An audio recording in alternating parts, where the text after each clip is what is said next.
టీడీపీని దెబ్బతీయాలని జగన్ చూస్తున్నారని, అయితే అది ఎప్పటికీ జరిగే విషయం కాదని అన్నారు గుంటూరు టీడీపీ ఎంపీ అభ్యర్థి పెమ్మసాని చంద్రశేఖర్. టీడీపీ కార్యకర్తలు కంచు కవచంగా నిలబడతారని చెప్పారు ఆయన. గుంటూరులో సీఎం జగన్ ఇప్పటికే 4 అభ్యర్థుల్ని మార్చారంటూ ఎద్దేవా చేశారు పెమ్మసాని. దమ్ముంటే గుంటూరులో తనపై పోటీ చేయాలని సీఎం జగన్ కు సవాల్ విసిరారు. జగన్మోహన్ రెడ్డి గారు ఎట్టి పరిస్థితుల్లోనైనా సరే ఈసారి గెలిచి చంద్రబాబు నాయుడు గారికి వయసు అయిపోతుంది, తెలుగుదేశం పార్టీని ఏదో చేద్దామని కలలు అన్నారు. నేను చెప్తా ఉన్నా, జగన్మోహన్ రెడ్డి గారు మీ తాత వల్ల, మీ నాన్న వల్ల, నీ వల్ల, మీ ముని వల్ల కూడా కాదు.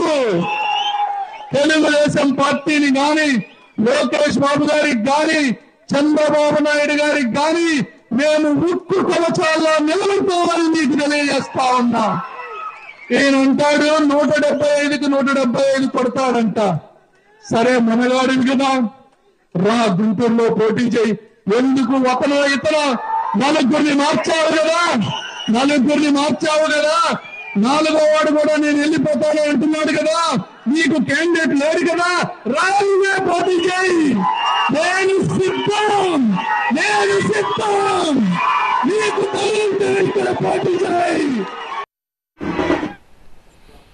ఎన్నికల ప్రచారంలో భాగంగా తాడికొండ నియోజకవర్గ అసెంబ్లీ టీడీపీ అభ్యర్థి తెనాలి శ్రవణ్ కుమార్ తో కలిసి పెమ్మసాని రోడ్ షో నిర్వహించారు.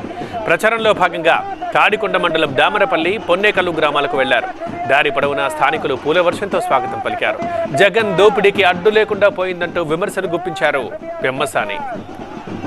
ఐఏఎస్ ఐపీఎస్ అధికారులకు ఒక కోడ్ ఉంటుంది, ఐపీసీ ఇండియన్ పీనల్ కోడ్. దాన్ని మొత్తం వైసీపీ కోడ్గా మార్చేశాడు. ప్రతి అధికారిని అవినీతిమయం చేసేశారు. అధికారులకు ఉన్నటువంటి బలహీనతలను అడ్డం పెట్టుకొని వారికి డబ్బు కావాలంటే డబ్బు, ఇంకోటి కావాలంటే ఇంకోటి ఇచ్చి వారి బలహీనతలను ఆసరాగా చేసుకొని ఈ రాష్ట్రంలో శాండ్, ల్యాండ్, వైన్, 4 దోచుకున్నటువంటి వ్యక్తి ఈ జగన్మోహన్ రెడ్డి గారు.